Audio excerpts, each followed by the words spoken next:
श्रीमद् भागवत कथा सुनता है वो नरक में पड़ता है। दोस्तों आज गौरी गोपाल आश्रम में हुई दिल दहला देने वाली घटना। इस वीडियो को पूरा देखने के बाद आप लोग भी हैरान रह जाएंगे। दोस्तों आज 20 प्रश्नोत्तरी में इस महिला ने श्री नृत्याचार्य जी महाराज से कह दिया कि कथा सुनने वाले नरक जाएंगे। ऐसी बातें सुनकर श्री नृत्याचार्य जी महाराज जी और पंडाल में बैठे सभी लोग भी हैरान रह गए। ये दृश्य देखने के लिए आप लोग इस वीडियो में अंत तक बने रहे। आगे देखने से पहले आप लोगों को श्री नृत्याचार्य जी महाराज जी की भागवत कथा पसंद आती है तो इस वीडियो को लाइक करके चैनल को सब्सक्राइब जरूर करना। राधे राधे महाराज जी। जी राधे राधे बेटा। राधे राधे महाराज जी, मेरा प्रश्न ये है आपसे कि जैसे भगवान जी ने जब सृष्टि की रचना की तो उन्होंने माया यानी कि स्त्री स्वरूपा का अपना सहयोग लिया। उसके बाद जब महाभारत हुई और धर्म की स्थापना करनी थी तो द्रौपदी यानी स्त्री का ही भगवान जी ने माध्यम बनाया। जब भगवान राम को वनवास जाना था तो माता कैकेयी के शरण में गए, यानी कि भगवान भी नारी को सम्माननीय मानते हैं, पूजनीय मानते हैं। तो ये प्रश्न मैं पूछना चाहती हूँ। मैंने बड़े एक वीडियो में एक महान संत होंगे वो अपनी जगह पर वृंदावन के ही, उनको कहते हुए सुना कि जो भी व्यासपीठ पर स्त्री के मुंह से श्रीमद् भागवत कथा सुनता है वो नरक में पड़ता है। तो गुरुजी ऐसा क्यों कहा जाता है? और दूसरा प्रश्न ये है कि ये स्त्रियों के पति का अगर देहांत हो जाता है तो बड़ी ही दर्दनाक स्थिति होती है। उनको जो रीति रिवाजों से गुजरना पड़ता है, उनका चूड़ी तोड़ना, माथा पोंछना, इस तरीके का करते हैं। उनके कपड़ों तक को छुआ भी नहीं जाता। ये अनुभव है गुरुजी, तो वो बहुत ही खराब लगता है। तो मैं ये जानना चाहती हूँ कौन से शास्त्र में यह लिखित है कि स्त्री को ही इन नियमों से गुजरना पड़ेगा? क्या पुरुषों के लिए ऐसा कोई नियम शास्त्रों में वर्णित नहीं है? देखो, भगवान राम ने माता सीता के सम्मान के लिए ही रावण को मारा कि आपने एक नारी का अपमान किया, उसके घर से उसको उठा करके ले गए, इसके लिए आपको दंड मिलेगा। राम जी ने रावण को मारा। सेतु का निर्माण सीता माता के लिए हुआ। जी गुरुजी। राम जी माता सबरी को गले लगाते हैं, सबरी का अंतिम संस्कार। नारी कौशल्या माता भी नारी हैं। जब दशरथ जी की मृत्यु हुई तो कौशल्या माता सती नहीं हुई और ना ही उनके साथ समाज ने कोई भेदभाव किया।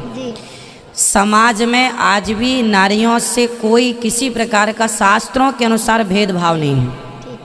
अब जो लोग भेद करते हैं वो अपनी गंदी सोच, अपनी बुद्धि, अपने विवेक और अपने संस्कारों के आधार पर वह निर्णय लेते हैं।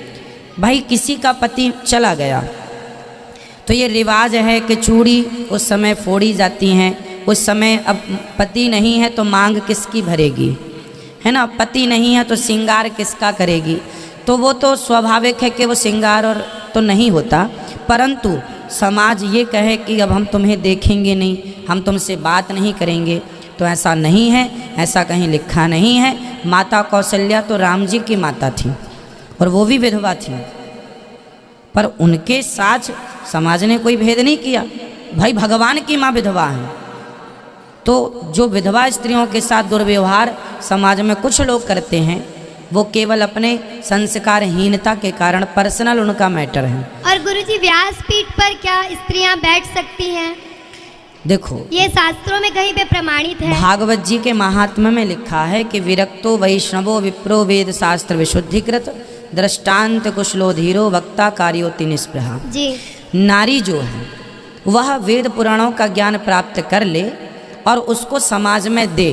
बांटने में नुकसान नहीं, आप प्रवचन करिए, पर जो व्यासपीठ है उस व्यासपीठ में जो संकल्पित कार्य होता है वह वहाँ, जैसे माता अनुसुईया है, माता अनुसुईया तो भगवान की माता है, दत्तात्रेय जी की, उनके पास तो ज्ञान की कमी नहीं, माता सीता को उपदेश दिया, पर वो व्यास गद्दी पर बैठ के उपदेश नहीं करती हैं।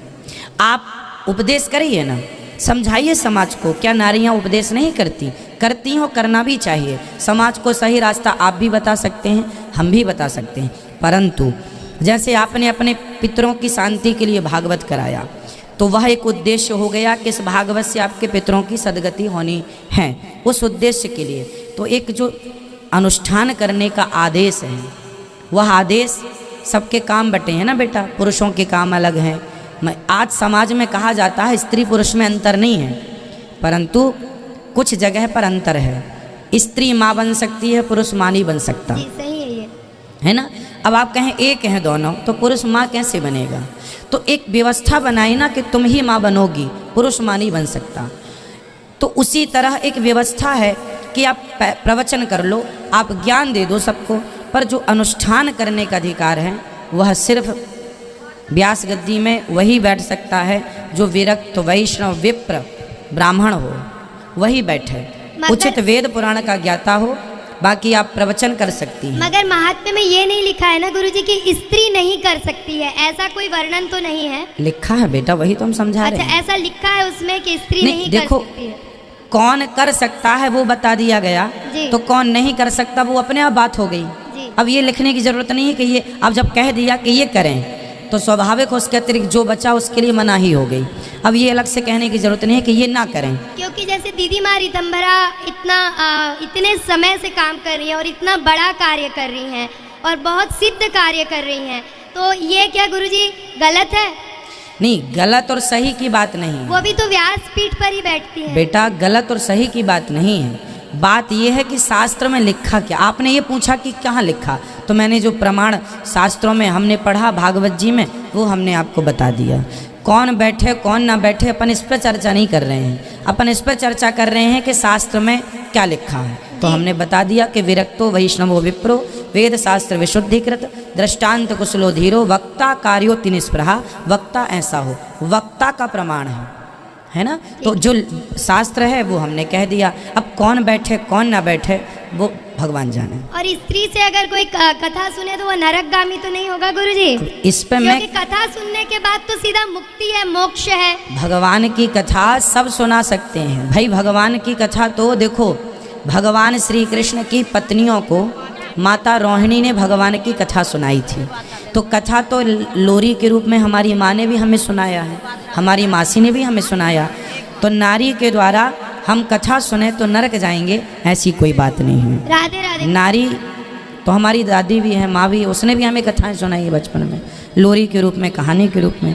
तो नरक नहीं जाएंगे, ऐसा नहीं है। पुराणों का ज्ञान प्राप्त कर ले और उसको समाज में दे, बांटने में नुकसान नहीं। आप प्रवचन करिए, पर जो व्यास पीठ है उस व्यास पीठ में जो संकल्पित कार्य होता है वह वहाँ, जैसे माता अनुसुईया है, माता अनुसुईया तो भगवान की माता है, दत्तात्रेय जी की। दोस्तों आप लोगों को श्री नूरदाचार्य जी महाराज जी की भागवत कथा कैसी लगती है कमेंट करके जरूर बताएं। वीडियो के माध्यम से दी गई जानकारी आप लोगों को थोड़ी भी पसंद आई है तो इस वीडियो को लाइक करके चैनल को सब्सक्राइब जरूर करना। मिलते हैं अगले से सुंदर और धमाकेदार वीडियो में, तब तक के लिए सभी भाइयों और बहनों को राधे राधे, जय श्री कृष्ण।